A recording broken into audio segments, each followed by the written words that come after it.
Assalamualaikum warahmatullahi wabarakatuh. Saya Irmawati Ridwan, Guru Pendidikan Agama Islam dan Budi Pekerti. Kali ini akan membahas tentang menjadi pribadi berintegritas dengan sifat amanah dan jujur. Yang pertama, pengertian amanah. Amanah berarti pemenuhan hak-hak oleh manusia, baik terhadap Allah Subhanahu wa Ta'ala, orang lain maupun dirinya sendiri, dan bertanggung jawab terhadap kepercayaan yang diterimanya untuk dilaksanakan dengan sebaik-baiknya. Adapun dalil tentang amanah dalam Quran Surah An-Nisa ayat 58 yang artinya, sesungguhnya Allah menyuruh kamu menyampaikan amanat kepada yang berhak menerimanya, dan menyuruh kamu apabila menetapkan hukum di antara manusia, supaya kamu menetapkan dengan adil. Sesungguhnya Allah memberi pengajaran yang sebaik-baiknya kepadamu. Sesungguhnya Allah adalah Maha Mendengar lagi Maha Melihat. Ada 3 macam amanah. Yang pertama, amanah kepada Allah Subhanahu wa Ta'ala, yaitu tugas-tugas keagamaan yang menjadi tanggung jawab manusia.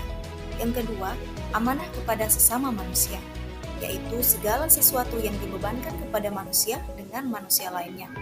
Yang ketiga, amanah kepada diri sendiri, yaitu tanggung jawab terhadap semua nikmat yang ada pada diri manusia yang berguna bagi dirinya. Selanjutnya, contoh perilaku amanah. Contoh perilaku amanah kepada Allah Subhanahu wa Ta'ala. Yang pertama, menggunakan segala potensi dan seluruh anggota tubuhnya untuk hal-hal yang bermanfaat. Contoh, ketika manusia diberi umur, digunakan untuk hal-hal yang bermanfaat seperti bekerja atau menjalankan perintahnya dan meninggalkan larangannya. Adapun amanah kepada sesama manusia, yaitu pemimpin berlaku adil terhadap masyarakat yang dipimpinnya. Para ilmuwan berlaku adil terhadap orang yang awam dengan memberi petunjuk agar mereka memiliki pengetahuan yang benar. Memberikan pendidikan yang baik atau nasihat agar terhindar dari segala keburukan dan dosa. Adapun amanah kepada diri sendiri, yang pertama, menjaga nyawa dan kesehatan, menjaga agamanya, menjaga harga diri dan keturunannya, menjaga pikirannya, dan menjaga hartanya. Sekarang kita masuk pada materi jujur. Jujur adalah kesesuaian antara lahir dan batin, ucapan dan perbuatan, serta berita dan fakta. Adapun dalil tentang jujur dalam Quran Surah Al-Baqarah ayat 42 yang artinya, dan janganlah kamu mencampur adukan kebenaran dengan kebatilan, dan janganlah kamu sembunyikan kebenaran, sedangkan kamu mengetahuinya. Contoh perilaku jujur. Sikap jujur di rumah, yang pertama, mengakui kesalahan dan meminta maaf. Yang kedua, selalu berkata jujur, tidak berbohong kepada orang tua, meminta izin kepada ayah dan ibu jika keluar rumah. Sikap jujur di sekolah, tidak berbohong kepada guru dan teman, meminta izin jika memakai barang milik teman, tidak menyontek saat ujian. Adapun sikap jujur di masyarakat, apabila berjanji harus ditepati, mengembalikan barang temuan kepada pemiliknya, tidak mengambil barang milik tetangga, dan tidak berlaku curang saat bermain. Cara berperilaku amanah dan jujur. Yang pertama, cara berperilaku amanah. Meyakini bahwa amanah merupakan titipan belaka sehingga tidak mempunyai hak untuk memiliki.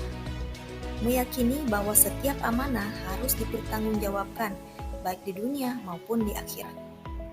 Menjaga amanah yang diberikan sebaik-baiknya agar tidak rusak atau berkurang nilainya. Melaksanakan amanah sebaik-baiknya sesuai tujuan. Yang kedua, cara berperilaku jujur. Meyakini bahwa Allah melihat, Maha Mendengar, dan Maha Mengetahui terhadap segala yang dipikirkan, dikatakan, dan dilakukan oleh manusia. Meyakini bahwa kejujuran dapat memunculkan kepercayaan dari orang lain. Meyakini bahwa kejujuran akan membawa kepada kebaikan baik di dunia maupun di akhirat. Terbiasa berkata benar sesuai antara yang dipikirkan dan yang dikatakan. Menghindari perkataan bohong walaupun hanya sebagai candaan. Baik, sekarang kita telah sampai kepada hikmah amanah. Adapun hikmah amanah yang pertama, mendapatkan kepercayaan dari orang lain Dengan begitu, hubungan dengan orang lain dapat terjalin dengan baik, mendapatkan simpati dari orang lain. Hal ini karena perilaku yang terpuji sehingga mendapat kehormatan dari orang lain. Hidup akan menjadi mudah dan sukses karena dicintai oleh Allah Subhanahu wa Ta'ala. Sedangkan hikmah jujur mendapatkan kepercayaan dari orang lain. Yang kedua, mendapat banyak teman, sebab manusia tidak suka dengan kebohongan. Yang ketiga, mendapatkan ketentraman hidup karena tidak menyembunyikan kesalahan terhadap orang lain. Demikian materi yang telah saya sampaikan. Semoga apa yang saya sampaikan dapat bermanfaat untuk anak-anakku sekalian, dan dapat diamalkan dan dapat diimplementasikan dalam kehidupan sehari-hari. Demikian, wabillahi taufiq wal hidayah. Wassalamualaikum warahmatullahi wabarakatuh.